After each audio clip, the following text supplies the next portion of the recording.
Sell and agreement of sale, এর পাশাপাশি আমরা করব অফার এন্ড অ্যাকসেপ্টেন্স। এটা দেখে আর বিরক্ত হওয়ার দরকার নেই যে আমরা মিডের আগে অফার এন্ড অ্যাকসেপ্টেন্স অনেক পড়েছি, কিন্তু এই অফার এন্ড অ্যাকসেপ্টেন্স কিন্তু আমরা কিসের জন্য করব? এই অফার এন্ড অ্যাকসেপ্টেন্স আমরা করব হচ্ছে sale and agreement of sale করছি না, মানে সেল অফ গুডস অ্যান্ড এইটার আন্ডারে আমরা অফার এন্ড অ্যাকসেপ্টেন্সের একটা অ্যাপ্লিকেশন করব। অ্যাজ আই সেড বিফোর যে আপনাদের ফাইনালি যে কয়টা চ্যাপ্টার আছে সবগুলো হচ্ছে আপনার বিজনেসে কিভাবে অ্যাপ্লাই করবেন অ্যাক্টগুলা সেগুলা, ঠিক আছে? সো অফার এন্ড অ্যাকসেপ্টেন্স পড়ে এসেছেন, এখন আমরা অ্যাক্টগুলা কিভাবে অ্যাপ্লাই করব সেগুলো দেখব আস্তে আস্তে। আচ্ছা, এখন তার আগে আমরা দেখে নিই যে sale and agreement of sale জিনিসটা কি। Where under a contract of sale the property in the goods is transferred from the seller to the buyer, the contract is called a sale. So এখানে আগে আমরা বলেছি যে একটা agreement হয় কার সাথে, যে আমরা একটা গুডস অর সার্ভিস যদি আমরা পারচেজ করতে চাই অথবা সেল করতে চাই, তখন হচ্ছে এটা ওনারশিপটা আমরা ট্রান্সফার করব। এই এগ্রিমেন্টটাকে আমরা কি বলবো? সেল এগ্রিমেন্ট অফ সেল, ঠিক আছে? এখন এখানে দুইটা পয়েন্ট অফ ভিউ আছে। একটা হচ্ছে কি, where the transfer of the property in the goods is to take place at a future time or subject to some condition thereafter to be fulfilled, the contract is called in agreement to sell. আচ্ছা, এখানে দুইটা point of view আছে, কেউ কি ধরতে পেরেছেন? একটা হচ্ছে এগ্রিমেন্ট টু সেল আর একটা হচ্ছে sale of agreement. Sale of agreement কি আর এগ্রিমেন্ট টু সেল কি, কেউ বলতে পারবে? সেল অফ এগ্রিমেন্ট হলো কোনো এগ্রিমেন্ট টু সেল হলো ম্যাম এগ্রিমেন্ট আগে থেকে দেওয়া থাকে, মানে নির্দিষ্ট কোনো কি বলতে সাজাই নেই। একটা হচ্ছে ফিউচার আর একটা হচ্ছে প্রেজেন্ট, ঠিক আছে? যেটাকে আমরা ফিউচারে হচ্ছে ট্রান্সফার করব প্রপার্টিটাকে, ওইটাকে বলবো এগ্রিমেন্ট টু সেল। আর যেটা হচ্ছে ইনস্ট্যান্টলি আমরা ট্রান্সফার করে দিব প্রপার্টি, সেটাকে হচ্ছে সেল অফ সেল করে দিব। ওকে, ইনস্ট্যান্টলি যদি আমরা ট্রান্সফার করে দেই প্রপার্টি, সেটা হচ্ছে sale of agreement. Sale of agreement. তাহলে দুইটা পয়েন্ট অফ ভিউ হচ্ছে ক্লিয়ার। দেখেন ফার্স্ট যে প্যাসেজটা, এটার মধ্যেই কিন্তু এই পড়াশোনাগুলো ছিল, এটাকে স্কিপ করেন না। দেন আসেন বলছে an agreement to sell becomes a sale when the time elapsed or the conditions are fulfilled subject to which the property in the goods is to be transferred. এখানে এখন বলেছে যে একটা টাইম ছিল, এই টাইমটাকে যদি হচ্ছে elapse করা হয় তখন এটাকে আমরা বলবো an agreement to sell. An agreement to sell becomes sale. এখানে দেখেন ফিউচারটাকে কি বলেছে? agreement to sell। এইটাকে এখন সেল অফ এগ্রিমেন্ট কখন বলতে পারবো? যখন হচ্ছে এই যে ফিউচারে আমি ওনারশিপ ট্রান্সফার করছি, কিন্তু এই যে ফিউচার ধরেন হচ্ছে এটা আমি একটা কার পারচেজ করেছি, এটাকে আমাকে এই কারটা আমাকে বুঝাই দিবে হচ্ছে 1 মাস পরে। তো টাইম কতটুকু আছে? আমরা টাইম এলাকা হচ্ছে 1 মান্থ। এখন এই 1 মান্থটাকে যদি আমি ওভারকাম করে ফেলি, যে আজকে অর্ডার করেছি, কালকে হচ্ছে সে আমাকে ট্রান্সফার করে দিয়েছে গাড়িটা, ঠিক আছে, ইনস্টল করে দিয়েছে, তখন আমরা এই যে এগ্রিমেন্ট টু সেল, এটাকে আমরা বলে ফেলি সেল অফ এগ্রিমেন্ট। হতে পারে না যেমন আমি একটা জিনিস অর্ডার করেছি, তারা বলেছে হচ্ছে আমাকে 1 মাস পরে হচ্ছে এটা প্রি অর্ডার করতে হবে, 1 মাস পরে দিবে, কিন্তু হতে পারে না যে 2-3 দিন পরে কল দিয়ে বলবো যে আপনারটা হচ্ছে রেডি। এইটাকে আমরা বলবো হচ্ছে এগ্রিমেন্ট টু সেলটা কিসে কনভার্ট হয়েছে? সেল অফ এগ্রিমেন্ট, ঠিক আছে? এই দুটো পয়েন্ট ক্লিয়ার? তাহলে কি এটা ফিউচার কন্ট্রাক্টে কাউন্টার করতে হবে না, তখন এটা সেল অফ এগ্রিমেন্ট। এটাই করছি ফার্স্টে আমরা করছি হচ্ছে সেল অফ এগ্রিমেন্ট কোডটা, যেটা হচ্ছে ইনস্ট্যান্টলি আপনাকে ট্রান্সফার করে দিবে property. Second point of view হচ্ছে যখন আপনি ফিউচার একটা সার্টেন টাইমের জন্য আপনাকে ওয়েট করতে হবে ট্রান্সফার অফ ওনারশিপের জন্য, সেটাকে আমরা বলছি এগ্রিমেন্ট টু সেল। এখন অ্যানাদার পয়েন্ট অফ ভিউ হচ্ছে যখন এই যে টাইম এলাপস, এই যে কোথায় এগ্রিমেন্ট টু সেল মানে ফিউচারের জন্য যখন ওয়েট করতে হবে, সেই টাইমটা যদি আমরা ওভারকাম করে ফেলি, তখন এই এগ্রিমেন্ট টু সেলটাকে আমরা কি বলছি? Sale of agreement. এটা বলেছে সেকেন্ড পয়েন্টটা পড়ে যে an agreement to sell becomes a sale when the time elapsed is overcome, ঠিক আছে? আচ্ছা, এখন एग्जांपलটা দিলে আরেকটু ক্লিয়ার হবে। একটা एग्जांपल দেওয়া আছে যে Karim sells 50 kg of rice to Rahim for an amount, or Karim accepts money from Rahim and promises that Karim will send Rahim 50 kg of rice within 3 days. Those two examples are example of sale and agreement of sale. আচ্ছা, first एग्जांपलটা কি বলেছে? যে Karim sells 50 kg of rice to Rahim for an amount, and হচ্ছে এই যে Karim accepts money from Rahim and promises that Karim will send him 50 kg of rice within 3 days. দুইটা বলেছে না, একটা হচ্ছে ইনস্ট্যান্টলি 50 kg দিয়ে দিবে, সে টাকা দিয়ে দিবে, আরেকটা বলেছে হচ্ছে 50 kg দিবে বাট 3 দিন পরে দিবে। ঠিক আছে? So, এই দুটো ফার্স্টটা যেটা যে টাকা দিয়ে দিচ্ছে আর 50 কেজি রাইস পেয়ে যাচ্ছে, এটা হচ্ছে কি সেল অফ এগ্রিমেন্ট। আর 3 দিন পরে যেটা ওটা হচ্ছে এগ্রিমেন্ট টু সেল। এখন বলছে দোজ টু এক্সাম্পলস আর example of sale and agreement of sale. এখন 3 দিন পরে না দিয়ে করিম যদি সকালে এগ্রিমেন্ট করেছে যে 3 দিন পরে সে দিবে, বিকালে যদি বলে যে না আজকেই হচ্ছে আমি তোমাকে দিয়ে দিচ্ছি, তখন এই যে এগ্রিমেন্ট টু সেলটা ওটাকে কি কনসিডার করতে হবে? Sell of agreement. ওকে,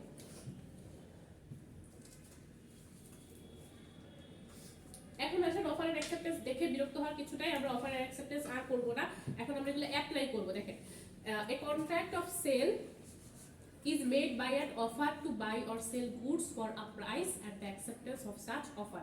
এখানে করিম হচ্ছে 50 কেজি চাল কিনবে, তাকে হচ্ছে 50 কেজির জন্য হচ্ছে পার কেজি 60 or 70 করে হচ্ছে অফার করেছে, ঠিক আছে? অফার করেছে, দেন হচ্ছে রহিম অ্যাকসেপ্ট করেছে, ঠিক আছে? তাহলে আমি এত টাকায় 50 কেজি চাল দিব। এটাই বলেছে যে contract of sale is made by an offer. First of all একটা অফার থাকবে to buy or sell goods for a price and the acceptance of such offer. এই যে অফারটা সে করবে সেটা হচ্ছে অ্যাকসেপ্ট করতে হবে। Then the contract may provide for the immediate delivery of the goods or immediate payment of the price or both. Immediate delivery or immediate payment হলো ওটা হবে হচ্ছে sale of agreement। আচ্ছা, এখন দেখেন or for the delivery or payment by installments or that the delivery or payment or both shall be postponed. আচ্ছা, তিনটা scenario হতে পারে। একটা হতে পারে ইমিডিয়েট পেমেন্ট, তিনটা সিনারিও হতে পারে। একটা হতে পারে immediate payment, immediate delivery. Another হচ্ছে instalment or that delivery or payment, অথবা হতে পারে ইমিডিয়েট এন্ড ইনস্টলমেন্ট, দুইটাই হতে পারে, তিনটাই হতে পারে, ঠিক আছে? এটা একটা एग्जांपल এবং তিনটা ক্ষেত্রে বুঝতে পারি। আচ্ছা, একটা হচ্ছে কি ফার্স্ট অফ অল আপনাকে একটা এগ্রিমেন্ট করতে হবে, আমরা যেটা করছি দুই ভাবে হতে পারে, সেল অফ এগ্রিমেন্ট অথবা এগ্রিমেন্ট টু সেল।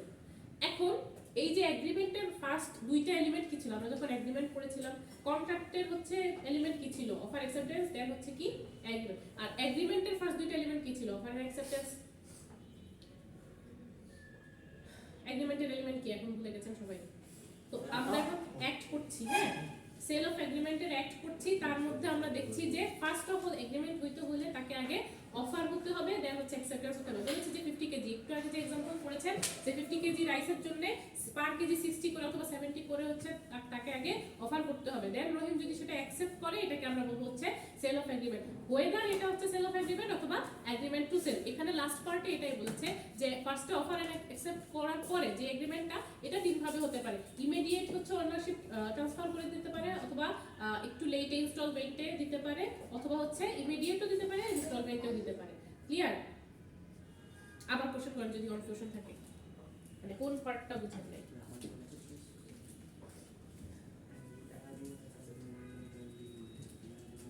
এটার বাইরে আমরা একটা উদাহরণ দিই।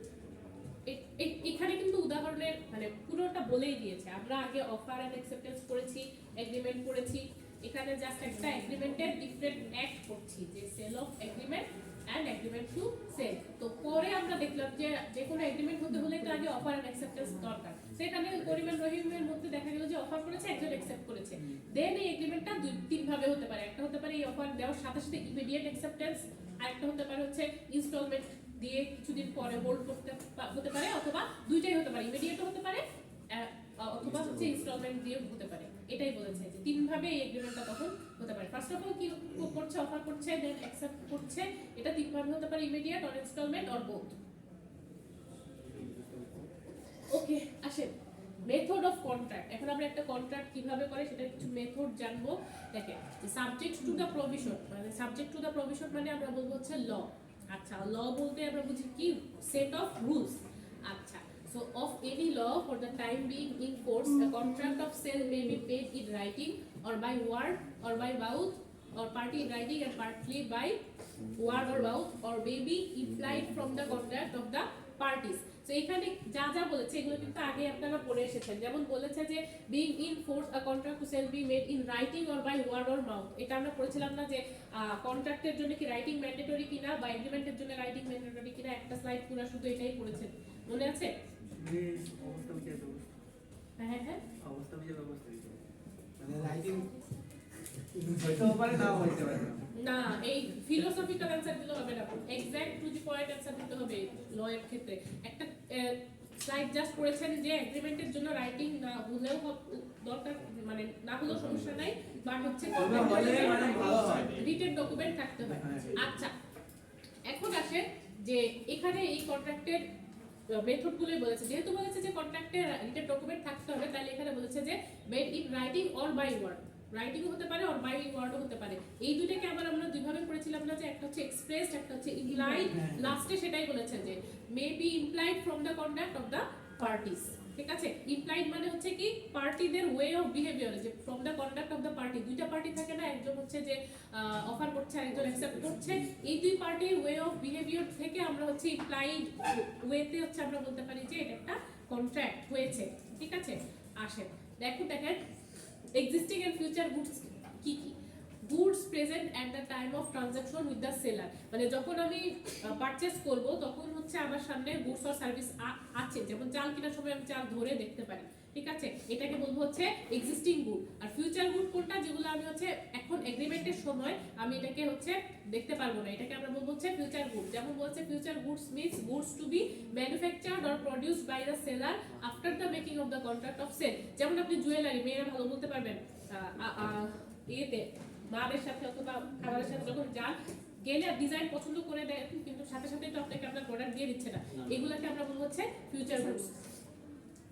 আচ্ছা, এখন আসেন goods perishing before making of contract. একটা কন্ট্রাক্ট করার আগে হয়তো আপনার গুডস অর সার্ভিসটা হচ্ছে পেরিশড হয়ে গেল। আচ্ছা, আমরা কি পড়েছিলাম প্রোডাক্ট অথবা মার্কেটিং তো পড়েছেন, প্রিন্সিপালস অফ মার্কেটিং পড়েছেন না, ওখানে পড়েছিলেন যে প্রোডাক্ট হচ্ছে কেমন হতে পারে, মানে প্রোডাক্টের ফিচার কেমন হতে পারে, একটা প্রোডাক্টের ফিচার ম্যাম সেটা মানুষের চাহিদা পূরণ করতে সক্ষম এমন কিছু। হ্যাঁ, তারপর হচ্ছে এটা কি পেরিশেবল করেছিলেন, পেরিশেবল 7টা ফিচার করেছিলেন, তার মধ্যে পেরিশেবিলিটি ছিল। পেরিশেবল না ভিজিবল কি এটা ছিল না ছিল। নেটে সার্চ দেন feature of a product, perishability, এটা সব জায়গায় আসে। আচ্ছা, আমি একটু অফ রেকর্ড একটা কথা বলবো, দেন সার্চ দেন প্রোডাক্টের ফিচার। আচ্ছা, পেরিশেবিলিটি আমি কেন সার্চ দেওয়াই, আমি তো আমার কাছে পড়াই দাও, ঠিক আছে, সার্চ দিলে আপনাদের বেশি দিন মনে থাকে, তবুও আমি বলে দিচ্ছি পেরিশেবিলিটি হচ্ছে বাংলা যদি ওয়ার্ড করি এটা হচ্ছে মানে নষ্ট হয়ে যাবে। ঠিক আছে, এমন মানে কোনো প্রোডাক্টই হচ্ছে আজীবন, মানে চিরস্থায়ী না, সবকিছু সব প্রোডাক্টই একটা, হ্যাঁ পচনশীল, এক্স্যাক্টলি এটা হবে এক্স্যাক্ট ওয়ার্ড, যে কোনো প্রোডাক্টই হচ্ছে কোনো না কোনো দিন সেটা নষ্ট হবে। তো এইটাকে আমরা বলবো হচ্ছে goods perishing before making of a contract. একটা কন্ট্রাক্ট করার আগে কিন্তু আপনাকে আগে দেখে নিতে হয় যে এটা কি পেরিশেবিলিটি কেমন। ঠিক আছে, যেমন এখন আপনি চিন্তা করেন যে অনিয়ন বা পেঁয়াজ, যে প্রোডাক্টটা, এটা কি আমাদের দেশ সাফিসিয়েন্ট, সেলফ সাফিসিয়েন্ট প্রোডাকশনে সাফিসিয়েন্ট না, আমরা হচ্ছে কারো কাছে এটার উপর নির্ভর করি, ইম্পোর্ট করি, ইন্ডিয়া, মিশর, এগুলোর উপর আমরা ডিপেন্ডেন্ট। তো তাদের থেকে যখন ইম্পোর্ট করি তখন এখানে কিন্তু একটা জিনিস মাথায় রাখতে হয় যে এই যে পেঁয়াজ বা অনিয়ন, এটা কিন্তু পেরিশেবল, মানে এটা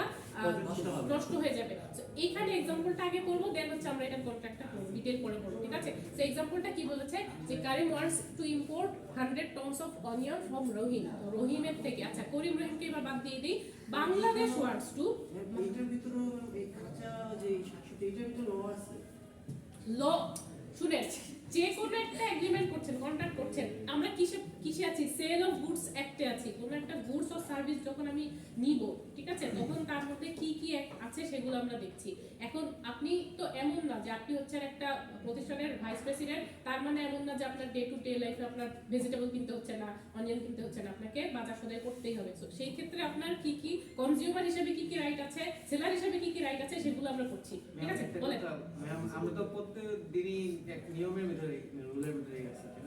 হ্যাঁ, এমন না শেখ হাসিনা যেমন হচ্ছে মানে প্রধানমন্ত্রী, কিন্তু ওনার তো হচ্ছে কাজ করতে হয়, রান্না করতে হয়। ঠিক আছে, আচ্ছা না করলে সমস্যা নেই, আবার তুমি করে, কারণ এই ভালো মানুষ।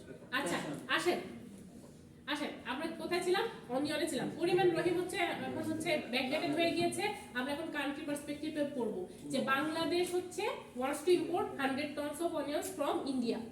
ঠিক আছে, those onions were supposed to come to Bangladesh by ship from India. Rohim is the onion merchant here. আচ্ছা, রহিম হচ্ছে কি করছে, মার্চেন্ট। তাহলে বলেন তো রহিম কি কোথাকার, ইন্ডিয়া নাকি বাংলাদেশি? Merchant ma'am Bangladeshi Bangladeshi. আচ্ছা, সো বাংলাদেশে শিপের মাধ্যমে বাই শিপ আসবে হচ্ছে ইন্ডিয়া থেকে 100 টনস অফ অনিয়ন। দেন কি বলেছে, both parties Rahim and Karim make a contract of sale of those onions. তো তারা এই দুইজনের মধ্যে হচ্ছে কন্ট্রাক্ট হয়েছে। এখন but when Rahim the seller goes to the warehouse to get those onions to put them in a ship, Rohim finds that all the onions got rotten in the warehouse without his knowledge and which was unknown to Rahim. In this case, that contract will be void or cancelled. এটাই বলেছে।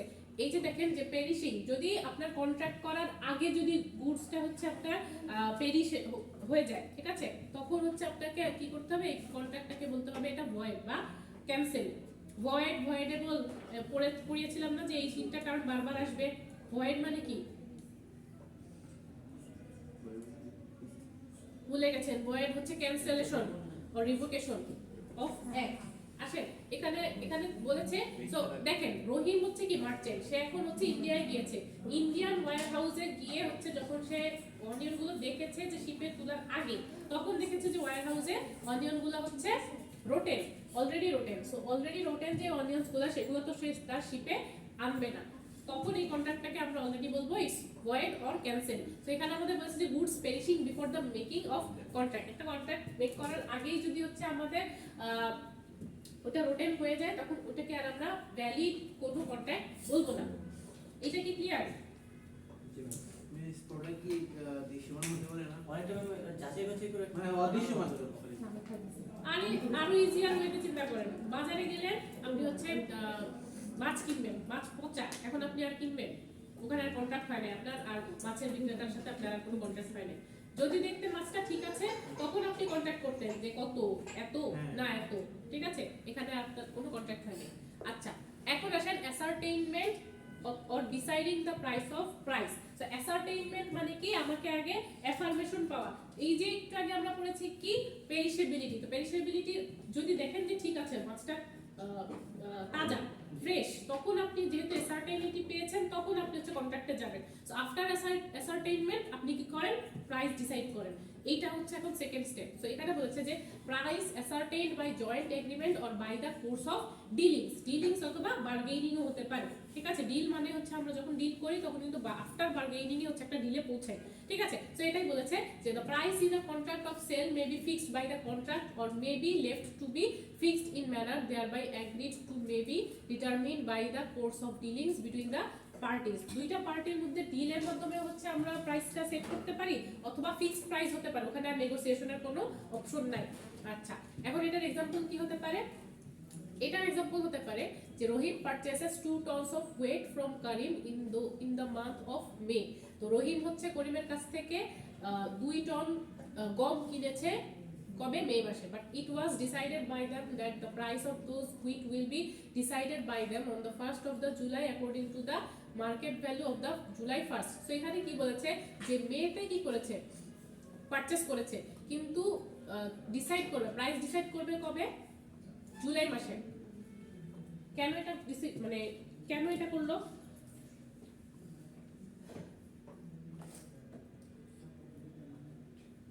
Hidden কি purpose কি, যে মে মাসে হচ্ছে সে purchase করলো কিন্তু price decide হবে according to July, 1st July. কেন? এটা হিডেন টার্গেট কি, মোটিভ কি? প্রাইস হয়তো আপ ডাউন করে, প্রাইস আপ ডাউন করে। তো তারা দুইজন ডিল করেছে যে জুলাই মাসে যেই প্রাইসটা থাকবে সেইটার উপর বেস করে সে হচ্ছে পেমেন্ট করবে। আবার মিস পচে হয়ে যেতে পারে। না না না, না, না। সেটা হলো ম্যাম, এটা ওরা কিরকম না যে একজন কোন কিছু উৎপাদন করতেছে, আমি হ্যাঁ। সাথে কন্ট্যাক্ট করলাম যে আপনার যে জমিতে যাবো ফলন হবে এটা আমি নিব, হুম। কিন্তু এখন এই যে এই প্রথম প্রাইসে ডিল করব না, কিন্তু জাস্ট আমি নিব, কিন্তু তখন যে প্রাইসটা থাকবে সেটা 12 মার্কেট প্রাইস ওয়াইজ সেটাও আমি তখন আপনাকে pay এটা করবে। নিব। ঠিক আছে, এটা বলেছে যে যখন আপনি অ্যাসার্টেইন হয়ে যান তখন আপনি হচ্ছে ডিসাইড করেন প্রাইসটা। সো এটা হচ্ছে কি ডিপেন্ড করে দুই ভাবে, একটা হচ্ছে ফিক্সড হলে এখানে নেগোসিয়েশনের কোনো অপশন নাই, আর যদি ফিক্সড না থাকে দুই পার্টি ডিল করে নেয়, নিজেদের মধ্যে ডিল করে প্রাইসটা ডিসাইড করে, ঠিক আছে। আসে কিছু টার্ম আমরা পড়ছিলাম। এখন আসেন অ্যাসার্টেইনমেন্ট অফ রিজনেবল প্রাইস। একটু আগে যে দেখলেন যে জুলাই থেকে যেটা, ওটা তো এমনও হতে পারে যে মেতে যেই প্রাইস তার থেকে অনেক বেশি হয়ে গেছে, তখন হচ্ছে এটা বার্ডেন হয়ে যাচ্ছে যে যখন পারচেজ করেছিল তার চেয়ে বেশি হয়ে গেছে। তো এখানে রিজনেবল প্রাইস কিভাবে আনবো সেটা কিছু একটা গাইডলাইন দিয়েছে এখানে। যদি আবার কমে যায় তো কমে গেল, হ্যাঁ এই জন্য বোথ পার্টি যেন উইন উইন সিচুয়েশনে থাকে, এটাকে আমরা বলবো হচ্ছে রিজনেবল প্রাইস, ঠিক আছে। এখন দেখেন where the price is not determined in accordance to the foregoing provision, আচ্ছা এটাকে ইজিয়ার ওয়েতে টার্ম দিয়ে দিয়েছে যে অ্যাকর্ডেন্সটা না করে অ্যাকর্ডিং টু প্রিভিয়াস কন্ডিশন, ঠিক আছে। প্রভিশনের ফরগোয়িং এই দুটো বাদ দিলেও কি করবেন, according to previous condition the buyer shall pay the seller a reasonable price. আচ্ছা এখন দেখেন বলেছে যে মে মাসে পারচেজ করেছে কিন্তু জুলাইয়ের মার্কেট প্রাইস ওয়াইজ হচ্ছে সেটাকে পে করবে, কিন্তু জুলাইয়ের মার্কেট প্রাইসের কথাও যদি বলে না থাকে, যে যদি বলে থাকে যে মার্কেট প্রাইস না জুলাই মাসে আমি পে করব, তখন কি হবে, তখন হচ্ছে এই যে প্রিভিয়াস কন্ডিশন যদি হচ্ছে তা করা থাকে যে প্রাইস কত হবে এটা ডিসাইড করা না থাকে, তখন কি করবে যে সেলারকে একটা রিজনেবল প্রাইস দিবে। যেমন মে মাসে কত প্রাইস ছিল, জুলাই মাসে কত প্রাইস ছিল, ঠিক আছে, নিয়ে মিনিমাম একটা প্রাইস দিবে, মিনিমাম না মানে রিজনেবল প্রাইস দিবে।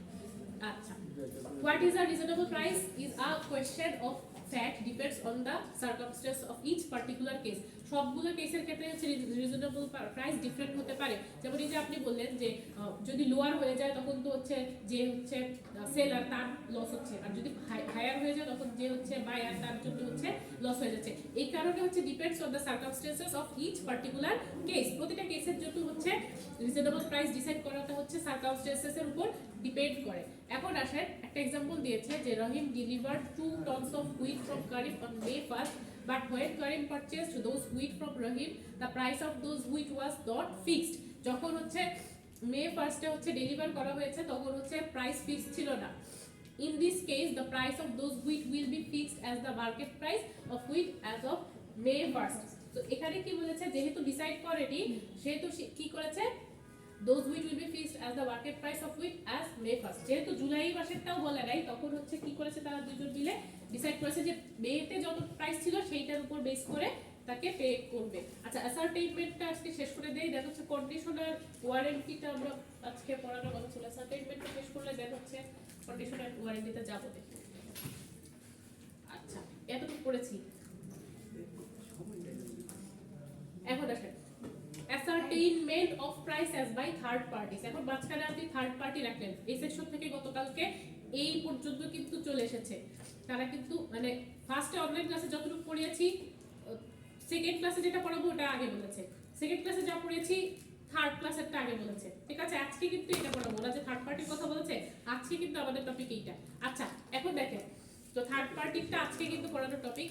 এখানে বলেছে যে where there is an agreement to sell goods on the terms that the price is to be fixed by the valuation of a third party and such third party cannot or does not make such valuation, the agreement is thereby avoided. So এখানে বলেছে কখন এগ্রিমেন্টটা avoid করা যায়, যখন হচ্ছে third party and such third party can not or does not make such valuation. Third party যখন এটাকে কোনো ভ্যালুলেস ফিল করবে তখন এটাকে আমরা কি বলবো যে এই এগ্রিমেন্টটা অ্যাভয়েড করা যায়, ঠিক আছে। যেমন এমন হতে পারে আপনি আর আপনার বন্ধুর মধ্যে ডিল হচ্ছে জীবন আর হচ্ছে জীবন তো হচ্ছে চালাক, ঠিক আছে, আর সহজ সরল কে বোকাশোকা কে মোদাব্বে। আচ্ছা ঠিক আছে, আচ্ছা তাহলে কে সহজ সরল কে, আমার মনে হচ্ছে শিশির, মনে হচ্ছে শিশির। আচ্ছা তো দুইজনের মধ্যে হচ্ছে ডিল হচ্ছে কিছু নিয়ে বিজনেস পারপাসে। এখন থার্ড পার্টি রাখা হয়েছে কাকে, থার্ড পার্টি রাখা হয়েছে মইনকে, ঠিক আছে, মাঝখানে থার্ড পার্টি রাখা হয়েছে। এখন ও দুজনকেই চিনে, শিশিরকেও চিনে জীবনকেও চিনে, ঠিক আছে। এখন ডিল করার সময় দেখলো যে জীবন ওকে হচ্ছে কি ধোকা দিচ্ছে, শিশিরকে ধোকা দিচ্ছে। এখন থার্ড পার্টি হিসেবে সে যেটা ডিসাইড করবে ও দেখবে যে ওকে ধোকা দেওয়া হচ্ছে, তখন হচ্ছে এটাকে আমরা অ্যাভয়েড করে ফেলবো, এই এগ্রিমেন্টটাকে ও কানে কানে এসে বলবে শিশির এটা অ্যাভয়েড কর, ঠিক আছে। এটাই বলছি যে থার্ড পার্টি ক্যান ইন্টারভেন, মানে সে তার হস্তক্ষেপ করতে পারবে যে যেন বোথ পার্টিরই কোনো রকম লস না হয়, ড্যামেজ না হয়। আচ্ছা এখন provided that if the goods or any part of the goods thereof have been delivered to the buyer and appropriated by the buyer shall pay a reasonable price thereof, but where such third party is prevented, এতটুকু পর্যন্ত কিন্তু third party ছিল না। এখন বলেছে যদি third party থাকে from making the valuation by the fault of the seller or buyer, the party not in fault may maintain a suit for damages against the party in fault. তো first হাফে আমরা দেখেছি যে শিশিরকে সে বলেছে যে avoid কর, পরে দেখা গেল যে যদি থার্ড পার্টি যদি দেখে যে এই যে এখানে যে fault of the seller or the buyer, the party not in fault may maintain a suit or damage against the party in fault. যাকে ড্যামেজ করতে চেয়েছে যেই পার্টি, যেমন হচ্ছে জীবন হচ্ছে ড্যামেজ করতে চেয়েছে কাকে, শিশিরকে, তখন হচ্ছে শিশিরকে আবার সে শুধু অ্যাভয়েড না করতে বলে আরেকটাও ডিসিশন দিতে পারে যে কি তুই তার এগেইনস্টে কোনো অ্যাকশন নে, ঠিক আছে, বলতে পারে না যে তোমাকে হচ্ছে ফলস ইনফরমেশন দিয়েছে, ঠিক আছে। সো থার্ড পার্টির এই দুইটা কাজ, একটা হচ্ছে ওয়েদার সে অ্যাভয়েড করতে বলবে অথবা তাকে কোনো একটা ডিসিশন দিবে এগেইনস্ট দ্যাট ফল্টি পার্টি, ঠিক আছে। এখানে বলেছে যে পার্টি ইন ফল্ট, যে পার্টিটা হচ্ছে ফল্ট এ আছে তার বিরুদ্ধে কোনো ধরনের অ্যাকশন স্টেপ নেওয়ার জন্য সে সাজেস্ট দিতে থার্ড পারে। পার্টি যে লয়াল থাকবে এটার কি গ্যারান্টি আছে? থার্ড পার্টি কিন্তু এমন না যে আপনাকেই আপনি দুই পার্টিকে চিনেন এই কারণে। থার্ড পার্টি কিন্তু অ্যাসাইন করারও হচ্ছে প্রসিডিউর আছে, কাদেরকে আপনি থার্ড পার্টি অ্যাসাইন করবেন ওগুলো আপনি করবেন, কোথায় করবেন, অর্গানাইজেশন বিহেভিয়ার করবেন, আর একটা কোর্সে করবেন। ও আমাদের আছে। হ্যাঁ করবেন। থার্ড পার্টি হইতে হলেও কিন্তু আপনাদের এমআইএসও আছে, থার্ড পার্টি হইতে হলেও কিছু এক্সাম দিয়ে আসতে হয়, ঠিক আছে। আচ্ছা what is condition and what is warranty? আচ্ছা কন্ডিশনটা পড়াই, ওয়ারেন্টিও একটু পড়াই দিব। আচ্ছা what is condition? A condition is a stipulation essential to the main purpose of the contract of which gives to right to treat the contract as repudiated. আচ্ছা এটার একটা एग्जांपल দেই, দেন হচ্ছে কন্ডিশনে আসি, কি বুঝিয়েছে। एग्जांपल হচ্ছে Karim wants to buy some furniture. He goes to a furniture shop and says to the furniture shop owner that Karim will only purchase furniture from the furniture shop only if the seller provides furniture to Karim made to সেগান go. আচ্ছা এইটা হচ্ছে এখন বাংলাদেশের একটা ইয়ে বলে অটোবি থেকে, ঠিক আছে। করিম হচ্ছে কি করতে চায়, ফার্নিচার কিনতে চায়। এখন সে দোকানে গেল, এখন দোকানে গিয়ে করিম হচ্ছে বলল যে সে হচ্ছে এই ফার্নিচার শপ থেকে হচ্ছে ফার্নিচার কিনবে যদি এটা অনলি সেগুন কাঠ দিয়ে তৈরি হয়। এটা একটা কন্ডিশন না যে তাকে হচ্ছে বলেছে যে সে পারচেজ করবে, বাট তার র ম্যাটেরিয়ালের একটা প্রিফারেন্স সে বলে দিয়েছে, র ম্যাটেরিয়ালটা হতে হবে অবশ্যই সেগুন কাঠের। আচ্ছা এখন ইন দিস কেস দ্য সেগুন wood is the condition main requirement in case of purchasing furniture from the seller. So এটার একটা एग्जांपल দিয়েছে, এখন এটা একটু আমরা ব্রেক ডাউন করি যে সেগুন কাঠ যদি সে অফার না করতে পারে, অটোবিতে যদি সেগুন কাঠের কোনো ফার্নিচারই না থাকে তখন করিম কি করবে, নিবে না, পারচেজ করবে না। এটাই যে যেই কন্ডিশনের উপর, যেই স্টেটমেন্টের উপর হচ্ছে আপনার পারচেজটা হবে কি হবে না ডিপেন্ড করে, ওটাকে আমরা বলি হচ্ছে কন্ডিশন। আচ্ছা যেমন আমরা যে একেবারে ফার্স্ট লেকচারের শুরুতে যে পড়লাম agreement to sell and sale of agreement পড়েছি, এখানে হতে পারে না যে এগ্রিমেন্ট টু সেলে আপনাকে অফার করছে যে 3 মাসের আগে আপনাকে ডেলিভারি দিতে পারবে না প্রোডাক্ট, এটা একটা কন্ডিশন হতে পারে না। যে যদি বলে যে 3 মাসের মধ্যে আমি দিতে পারবো না, তখন হচ্ছে আপনি ডিসাইড করছেন ঠিক আছে আমিও পারচেজ করব না।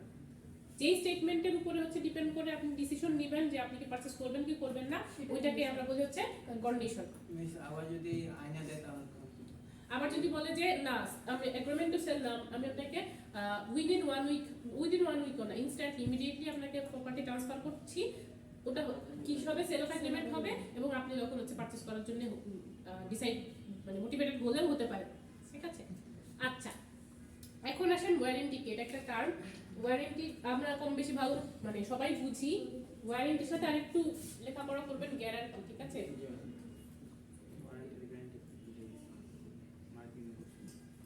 হ্যাঁ মার্কেটিং কোর্সে অলরেডি পড়েছেন, এখন আমাকে পড়ান ওয়ারেন্টি কি গ্যারান্টি কি। মিস 2 বছর আগে বলছো 2 বছর আগে মার্কেটিং করেছেন? ও ক্লিয়ার করছ না এই ওয়ারেন্টি? না না ও বলছে 2 বছর ওয়ারেন্টি আর গ্যারান্টি না মিস মানে পড়ছি ম্যাম লেগেছি মানে প্রোডাকশন ম্যানেজমেন্ট ছিল তো 2 বছরের গ্যারান্টির জন্য হয়ে গেছে। ইন্টারনেট ছিল ম্যাডাম প্রোডাকশন মার্কেটিং ছিল সাথে। আচ্ছা এখন সার্চ দিয়ে আমাকে বলেন, সার্চ দিয়ে আমাকে বলেন মানে গুগলে সার্চ দিবেন ওয়ারেন্টি ভার্সেস গ্যারান্টি, ইমেজ আসবে, ইমেজ অপশন থেকে আমাকে একটা একটা করে ক্যারেক্টারিস্টিক্স বলবেন।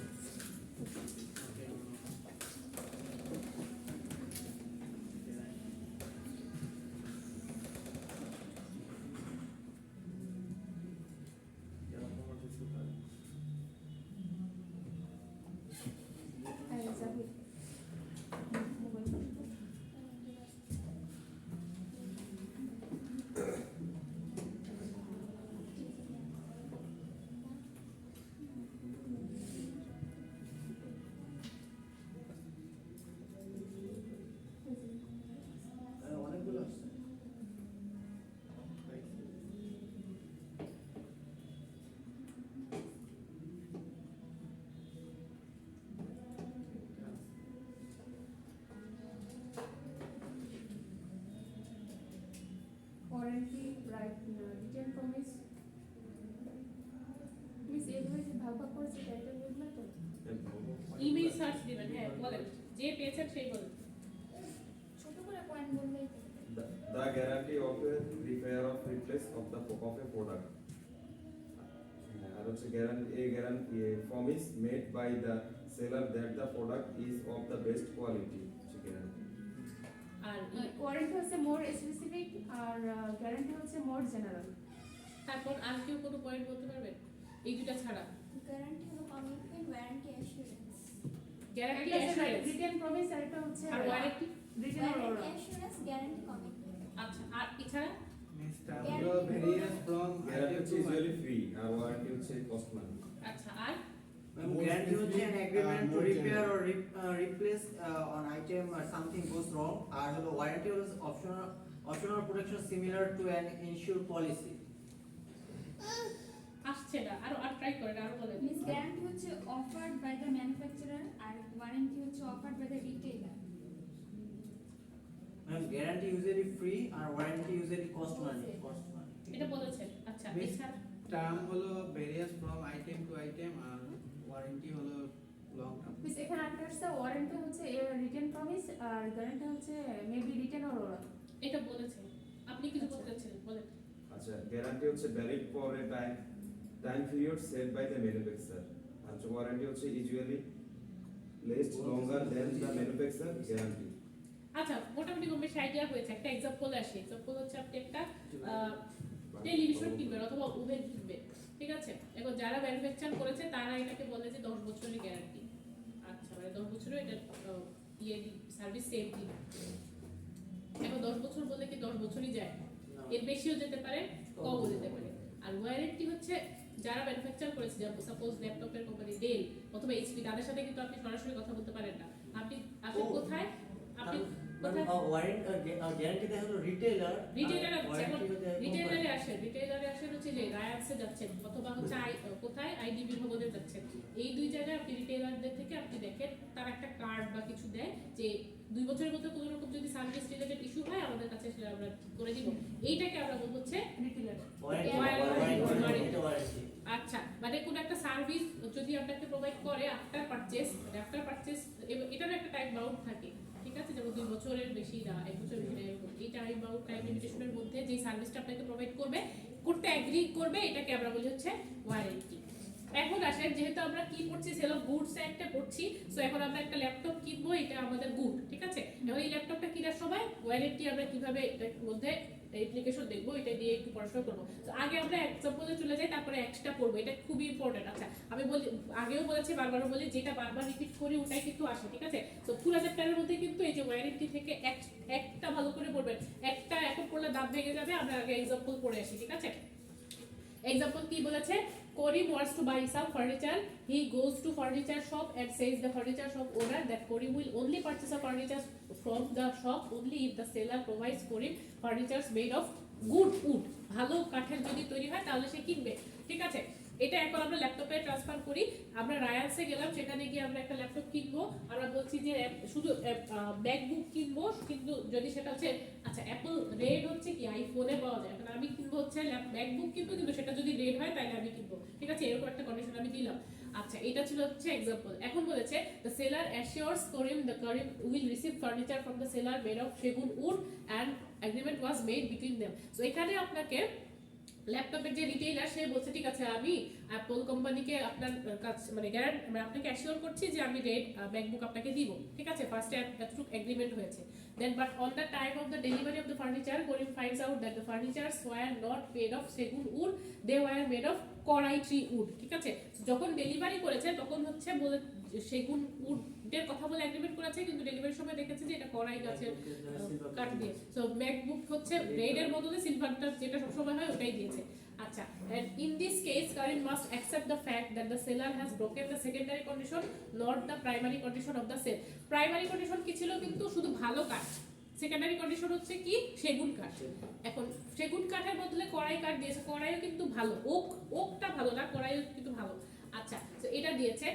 এখন in this case Karim may claim for damages but cannot reject the goods and treat the contract as repudiated or reject because Karim did not mention specifically in the contract that the seller must provide সেগুন wood furniture, otherwise the contract will be void. এই ছাড়া cancel হয়ে যায়। আচ্ছা এবার আসেন সিলভারটা দিয়েছে, এখন অ্যাপেলের ম্যাকবুক মানে কি, এটার সাথে আর কিছু কোনো কম্প্যারিজন হয় না হয় না। সো সে তাকে ভালো ল্যাপটপ দিয়েছে, অ্যাপেলে দিয়েছে, রেটটা শুধু দিতে পারে নাই। সো সেকেন্ডারি কন্ডিশন যদি ব্রেকডাউনও হয়, এগ্রিমেন্টের কোথাও কিন্তু ছিল না যে সে তাকে অ্যাপেল দিবে না, অ্যাপেলটাই দিয়েছে, শুধু কালারটা দিতে পারে নাই। সো এখানে এটাকে আনভয়েড বলবো না, এটাকে বলবো হচ্ছে মানে এটা তোমার রিকোয়ারমেন্টের বাইরে না, আমি তো রিকোয়ারমেন্ট দিছিলাম তাকে যে কিন্তু এগ্রিমেন্টের কোথাও লেখা ছিল না, এগ্রিমেন্টের কোথাও সেগুন কাঠের কথা ছিল না। ফার্স্টে বলেছে হচ্ছে ভালো কাঠ, ওখানে আপনি বলেছেন অ্যাপলের একটা ভালো ল্যাপটপ, ঠিক আছে, এবং মোস্ট প্রেফারেবলি রেট। সে তাকে আপনাকে প্রমিস করে নাই, বলছে অ্যাপলের একটা ভালো ল্যাপটপ দিবে, ঠিক আছে। ও আচ্ছা আচ্ছা সেকেন্ডারি প্রমিস হচ্ছে এখানে জাস্ট ব্রেকডাউন হয়েছে। এখন আসেন একটাতে চলে আসি যে according to sale of goods act 1930 এ warranty is stipulation collateral to the main purpose of the contract. কন্ট্রাক্টের মেইন পারপাস কি ছিল? ভালো ফার্নিচার, ভালো কাঠের ফার্নিচার দেওয়া। আচ্ছা, the breach of which gives rise to claim for damages but not to a right to reject the goods and treat the contract as a repudiated. So এটা এই যে ওয়ারেন্টির জন্য জাস্ট একটা জিনিস মাথায় রাখবেন যে যদি আপনাকে ড্যামেজ প্রোডাক্ট দিত, অ্যাপেলেরই ড্যামেজ কোনো প্রোডাক্ট দিত, ইউজড কোনো প্রোডাক্ট দিত, সেকেন্ড হ্যান্ড কোনো প্রোডাক্ট দিত, তাহলে আপনি হচ্ছে কি করতে পারতেন? কন্ট্রাক্টটা ক্যান্সেল করতে পারতেন। কিন্তু যেহেতু আপনার রিকোয়ারমেন্ট মানে অ্যাপেলেরই একদম first hand new feature added laptop আপনাকে দিয়েছে, অথবা হচ্ছে ভালো কাঠেরই একটা ইয়ে দিয়েছে, ফার্নিচার দিয়েছে, সেগুন না হোক কড়াই কাঠের ইয়ে দিয়েছে, ফার্নিচার দিয়েছে, তাহলে হচ্ছে আপনি এটাতে কি করবেন? accept করে নেবেন। এটাই বলেছে যে gives rise to claim for the damages but not a right to reject the goods. Damage হলে ওটার জন্য আপনি ক্লেম করতে পারতেন, কিন্তু গুডসটা যেটা আপনাকে দিয়েছে সেটা আপনি রিজেক্ট করতে পারবেন না, ঠিক আছে। and treat the contract as a repudiated. আচ্ছা, এখন এই কন্ট্রাক্টটাকে কি বলেছে যে repudiated হিসেবে আপনাকে কনসিডার করতে হবে। সেখানে যদি দেখেন যদি কোন ড্যামেজ প্রোডাক্ট দিত তাহলে আপনি ক্লেম করতেন, আর যেহেতু আপনাকে ড্যামেজ প্রোডাক্ট দেয় নাই তাহলে আপনাকে কি করতে হবে? কন্ট্রাক্টটা অ্যাকসেপ্ট করে নিতে হবে, এই যে রিজেক্ট করতে পারবেন না, মানে এখানে আপনাকে রিজেকশনের কোনো রাইট দেয় নাই, ঠিক আছে। এতটুকু ক্লিয়ার? এবার ইয়েটা এক্সট্রা একবার পড়ে দেখেন কোনো সমস্যা আছে কিনা।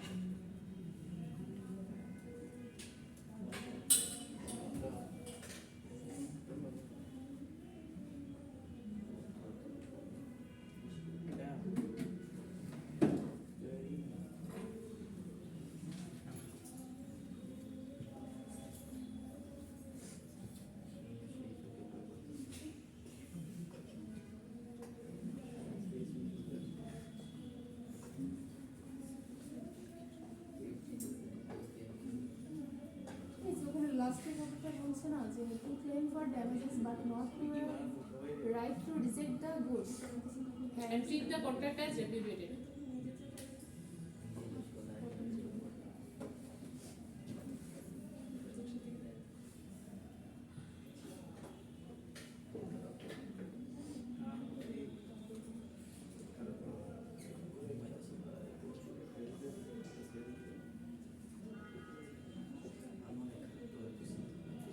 মানে মেইন কথা যেটা, এটা হচ্ছে ওয়ারেন্টি দিয়ে আপনাকে কি বুঝিয়েছে? বলেছে যে একটা সার্ভিস আপনাকে প্রোভাইড করে, ঠিক আছে।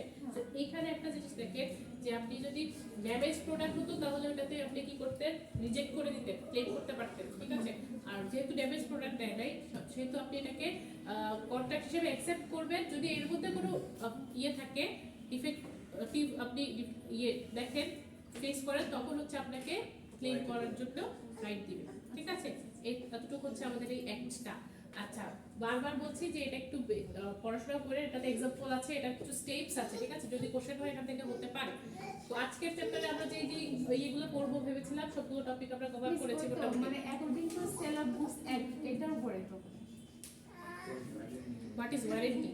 এটার উপরে হ্যাঁ, এইটার মানে ওয়ারেন্টির বেসিসে সেল অফ গুডস এর অ্যাক্টটা আমাদের কি অ্যালাউ করে, কি প্রিভিলেজ দেয়, ঠিক আছে। আচ্ছা, সো এই টপিকগুলো যা টপিক আমরা আজকে পড়ার কথা সবগুলো আমরা করেছি, মোটামুটি কাজ করেছি, ঠিক আছে। আজকের লেকচার এতটুকু পর্যন্ত। এটা রেকর্ডটা অফ করে